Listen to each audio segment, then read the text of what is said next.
just going to call it just like in California. The Republicans, they take power and nobody's paying attention. You know why? You know what motherfuckers want to bitch about electoralism like it don't work? Because they don't fucking try it. They don't fucking try it. So I'm going to call it, I think the GOP is going to take both Virginia and New Jersey. It would actually be a worthwhile wake-up call. Because, I mean, it's, you know, New Jersey and Virginia. Who gives a shit about those shithole states? My God, Mississippi and Alabama, Virginia and New Jersey. What the fuck is the difference? The races are neck and neck to begin with. There's 2 days left. It's Halloween 2021. The election is Monday, Tuesday, 2 days left. The scales have tipped nearly perfectly. The timing on this thing is perfect for the Jack Ciattarelli and Glenn Youngkin. I think so. It's like people pay attention, look at the candidate, they seem okay, it's getting a little cold. Fuck it, let's just go ahead and vote for some change. New Jersey, Virginia, yeah, they're fucking right-wing like a motherfucker. Jesus Christ, they're on the East Coast. The scales have tipped nearly perfectly in both of the challengers' favor. If only Larry Eller had only waited 2 more weeks. His campaign broke before Election Day, and then that gave people 2 weeks to. But this goddamn Ciattarelli, he looks the part, Phil Murray. So I don't know what the hell this Ciattarelli even stands for. He doesn't have much substance in his campaign. But he looks cooler. He looks New Jersey. Forget about it. Instead of a total douchebag. Which that seems to be the base that Phil Murphy is aiming for. Phil Murphy is a douchebag, and he wants douchebags to vote for him. Phil Murphy, you know how Karen is always asking for the manager? Phil Murray is that manager. And he's going to defend his tenure, right? He ran the fucking state of New Jersey, ran a goddamn state, and he's going to sit there and defend how he ran his tenure like a douchebag manager does, just fucking getting mad. Of course I done a good job. Can't you see the sincerity on my face? Now shut up and quit asking me questions. Goddamn, Phil Murphy. If he wins, if either one of these 2 candidates win, the Terry McAuliffe or Phil Murphy, it's only by the skin of their chinny chin chin. So first, a word about the New Jersey governor's race 2021. Jack Ciattarelli versus Phil Murphy. Murphy v. Ciattarelli. You're at the, I don't care about saying it now, but if he wins, it's like, okay, fucking shit. It looks, Italian like a motherfucker, right? Ciattarelli. Phil Murphy walked into the auditorium to cheers and jeers. Jack Ciattarelli walked into the auditorium to massive cheers. So the people in that auditorium were mixed on Phil Murphy. Some liked, some hated. But they all love Jack Ciattarelli. Jack Spaghetti. They love Jack Spaghetti. So Phil Murphy, he's a Goldman Sachs Democrat. That's what I heard. Fucking neoliberal. So Jesus Christ, Phil Murphy's not going to deliver for New Jersey. Fucking neoliberal. So basically, if Phil Murphy is a Goldman Sachs Democrat, he's a conservative. So that's a conservative versus a fascist. That's not left versus right. That's a fascist versus a Nazi. That's not working class versus the rich. Fucking Murphy v. Ciattarelli. So you got douchebag, right, versus a turd sandwich. You got douchebag versus a turd sandwich. You got spaghetti. You got spaghetti versus the, bland rice. Spaghetti v. rice. That's the New Jersey governor's race. It's spaghetti v. rice. Unemployment for New Jersey, 7%. It's one of the highest in the U.S. That's bad. 5% is tolerable, said the U of L macroeconomics professor. 7%, though, that's slipping. Jack Spaghetti, he said, we are our brother's keeper, but unemployment benefits are too generous. Jack Spaghetti, he's a lower taxes kind of Republican. Very boring. Now, Phil Murphy, he's going to differentiate himself. He's going to distinguish himself from Jack Spaghetti. Why? Because he's a lower taxes kind of Democrat. It's so fucking boring I can barely even finish this goddamn Virginia's gubernatorial election. Terry McAuliffe isn't battle-tested. Glenn Youngkin has already proven himself. Terry McAuliffe has proven nothing. So Glenn Youngkin, he had to beat 6 other competitors. Glenn Youngkin had to beat 6 other competitors with multiple rounds of ranked choice voting across 39 locations across the state. So he defeated 6 other candidates. They used ranked choice voting in Virginia, this fucking progressive voting mechanism. And you know how Terry McAuliffe got in there? He didn't do shit. The Democratic machine just let him take it.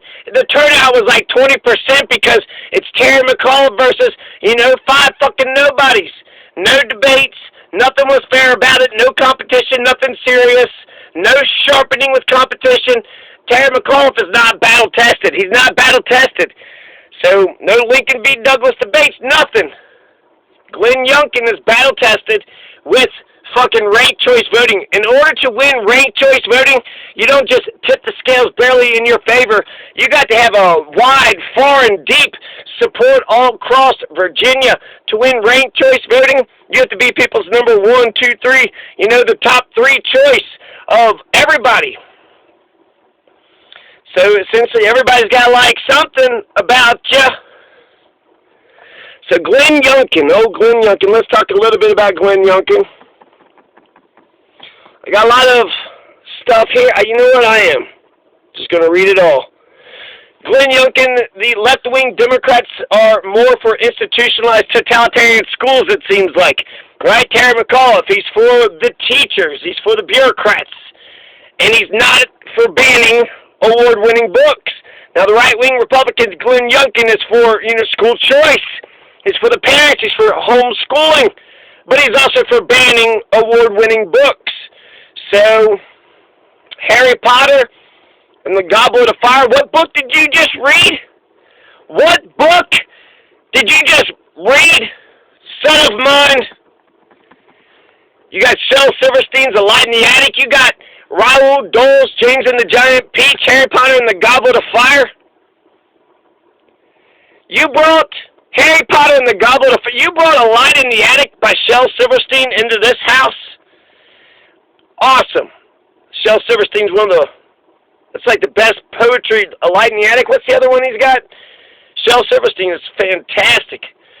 James and the Giant Peach, I'm not really familiar with it, but oh my God, it's a giant peach! Harry Potter and the Goblet of Fire.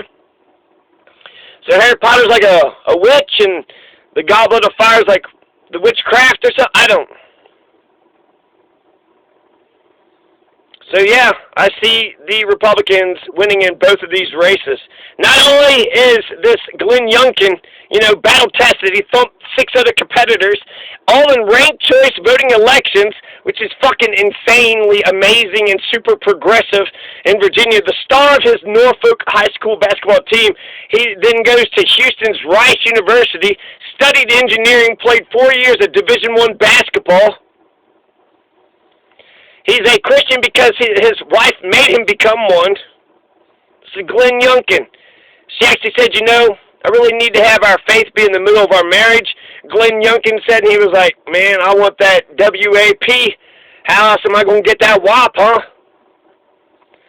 And he said, I didn't really fully appreciate the journey she was going to put me on. God, free Glenn. Carlyle Group, he was the CEO for Carlyle Group, and apparently this motherfucker's worth like $400 million.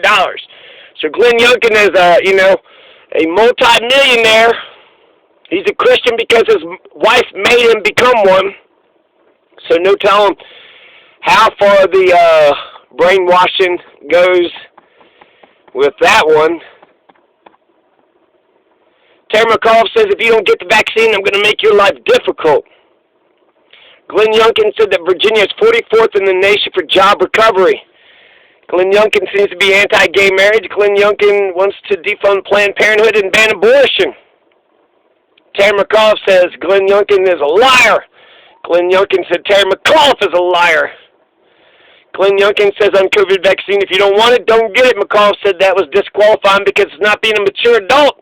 Get your goddamn shots, you goddamn adult. For fuck's sake. Before you go to school, you gotta get your shots, but all these goddamn adults, they can't get a shot for one fucking... Nobody's impressed. You're a mature adult, you're a grown-ass man or woman, and you don't have a doctor, you're a grown-ass man or woman, and you're not up to date on your shots, you're a grown-ass man or woman? Jesus Christ, no telling how many STDs these anti-vaxxers have. No telling how many STDs these anti-vaxxers have, stupid motherfuckers. Breonna Joy Gray, he says that using Trump as a referendum in Virginia, that's not a good strategy. She's right, it could backfire. I think this would be the last time you could do it. Virginia, New Jersey, 2021, November, that's it. We need to get to thinking about more than Trump bad. Trump bad. What'd you run on? Donald sucks? What are you going to do? I don't know. So I think you just need a two-pronged, strategy. Trump sucks, fuck on that, but also say the great things that you're going to do. Trump is bad, but you're the Democrats, and you're going to be so much better because you're actually going to protect working class people. You're going to deliver. You're going to bring home the bacon. You're going to bring home that pork. You're going to bring home that cheese. You're going to bring home the bacon and the pork and the cheese, the whole damn cow and the whole damn pig.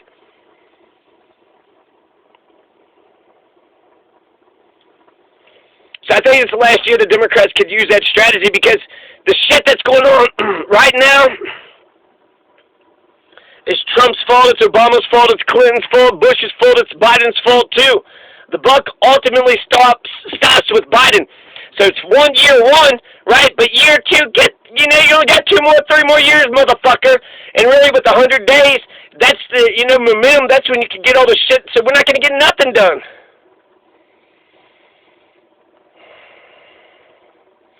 So just saying Donald sucks, that's not going to be enough in the future. You have to have a record to stand on. You have to say, I accomplished all this shit. I delivered the whole goddamn cow. I delivered the whole goddamn pig straight to the door of the...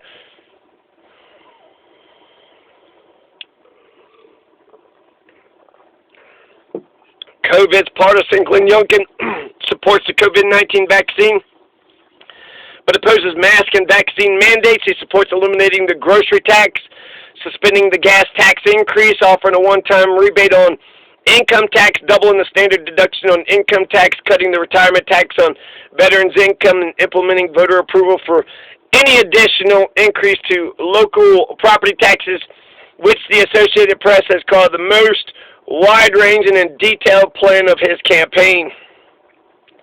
Glenn Youngkin criticized the Texas Heartbeat Act, which bans most abortions after the sixth week of pregnancy, stating he instead favors a pain threshold bill, which occurs around 20 weeks. He also said that he would limit his comments about abortion during the campaign so he wouldn't alienate independent voters. But 20 weeks for 5 months, so he's around 5 months, a pain threshold bill. So Glenn Youngkin don't give a fuck if that baby's got a heartbeat. Fuck that heartbeat, Glenn Youngkin said. 6 weeks? 6 weeks of pregnancy? No, he's more about a pain threshold. What's the pain threshold? That's about 20 weeks. Glenn Youngkin is against critical race theory. That's such a loud dog whistle, motherfucking Larry Otto. Look what you started, you son of a bitch. So Glenn Youngkin's against critical race theory. Black people, we have not apologized to black people in this country. Let's apologize to black people by, cutting them a goddamn check. Cut the check. Cut the check. Give black people some reparations. I'm sorry, black folks. Here's a gigantic apology from the nation of America for slavery. It's not just like, uh-oh, dogs barking.